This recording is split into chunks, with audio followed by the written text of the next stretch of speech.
Welcome back, Heat Seekers. We're back with the Week 6 quarterback tiers to help you get ready for setting your lineups and doing all those fun things. As always, like, subscribe, hit the notification icon. With that being said, we're getting right to it. QB1 overall, really not much of a surprise at this point. These are elite level quarterbacks and all have matchups this week that will give you a ton of quality production. Kraig, we put these in order based on how we would start them, but is there anyone in here that you have any concerns about this week?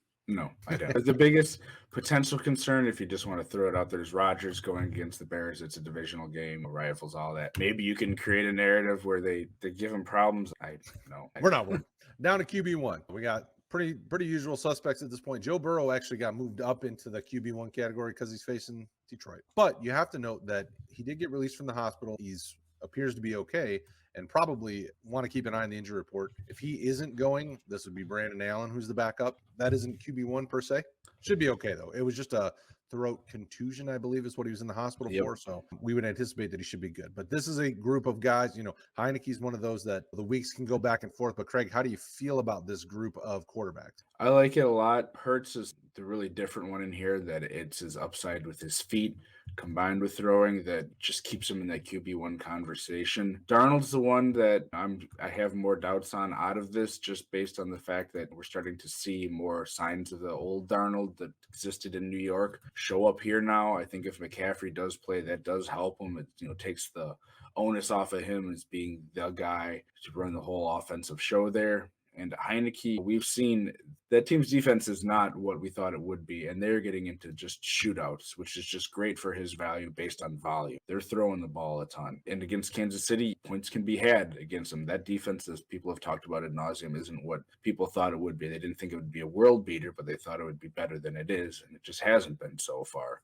So I like how it's listed. Yeah, I think it's a solid group, and I'll be excited to see how Carolina fixes the offensive line in the offseason, because that's really, I think, what hinders Sam Darnold from going further. The concern in getting hit and all that goes with it. I mean, it's a bad offensive line. As we move to the QB2, there's a little bit more here. Keep an eye on the Giants injury report. Daniel Jones was knocked out pretty good in the concussion protocol. They feel like it's not as bad, and he might be able to suit up. But if this is Mike Glennon, that now pushes him out of the conversation for us. So when we go through and do these rankings, we have a category of not even worthy of talking, and that's where Mike Glennon goes. Glennon against the Rams, no go. Daniel Jones against the Rams, definitely more interesting than Mike Glennon for sure. Yeah. In this list, though, we have Trevor Lawrence, who's going to be playing, I believe this is London this week. This is them in Miami and London. So it'll be his first action overseas. It'll be interesting to see how him and that whole Jaguars team travels, because there's a lot of new faces on that roster. And then you have a bunch of usual suspects. Baker has Baker weeks where he does really well, and weeks where you wish you would have started somebody else. And the rest of these guys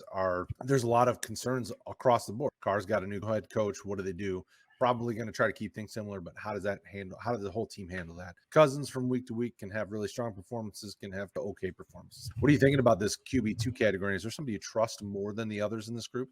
Yeah, you can make a case, and that's part of the problem that I have each week when I'm setting my own lineups is it's too easy for me to try to make a case for a lot of these people. Potentially, like Teddy Bridgewater, they're going to be going against an atrocious secondary for the Raiders. So is that a situation where he's going to be able to put up points? Well, he has limited weapons, so maybe not, and they like to run the ball.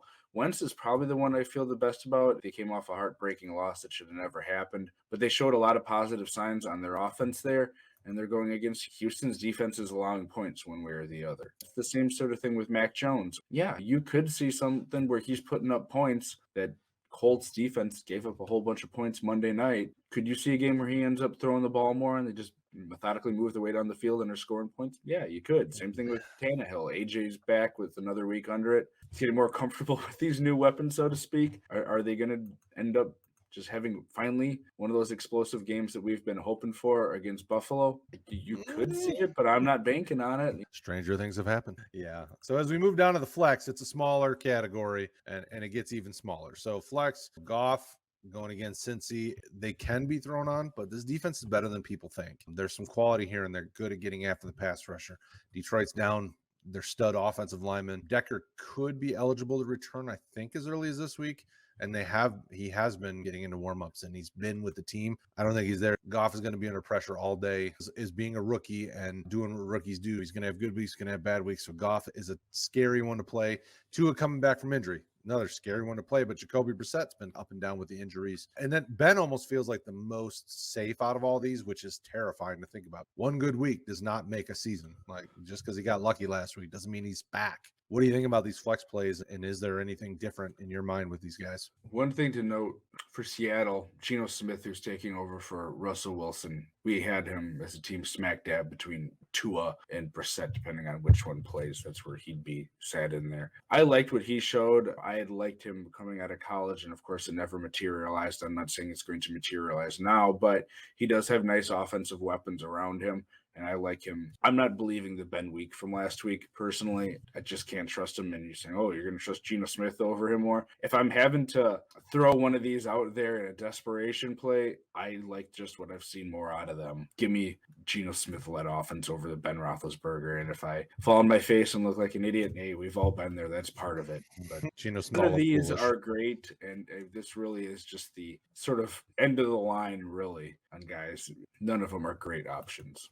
And as we get to the end of the list, so remember, bye weeks, you're not going to see guys like the Matt Ryans of the world on the list. So as we get to the bottom, your sleepers are rookies, and they could go up and down. Davis Mills has fantasy productive weeks, also has not had fantasy productive weeks. And Justin Fields, very up and very down. Will Dalton come back at some point and take over?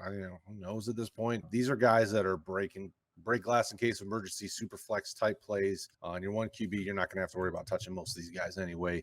Mills, Fields, anybody in here super exciting to you? Their matchups are a little nerve-wracking. Fields could be easier with Jair Alexander possibly being out again, maybe. Yeah, the interesting part about these two, though, so far this year, Davis Mills has been the better quarterback. Yes, he's played more. He's had more opportunity, more time to get cohesion. I'd start him over Fields if I had to pick one to be starting. But yeah, you don't want to be starting either one of these. And Fields is going to have a hard time against the Packers either way. Absolutely. So that's it, folks. Comment below. Let us know what you think, what we did or didn't do wrong. Your thoughts and comments are always appreciated. Questions, things like that. Don't forget, you guys do throw a lot of start sit questions, which is great. We'll work on them. It's earlier in the week, so it's a little harder to do. Definitely jump on the Boomer Bust Show Sunday mornings with Rick and Bryce and the team, because that's the best place to get your starts handled. If you have stuff about Thursday night's game, throw them in there. We'll get those answered as well prior to Sunday, because I know that's important for you as well. Thank you guys for always hanging out with us. RotoHeat.com will get you everything you need with your news and articles and all that good stuff. And we'll talk to you again soon.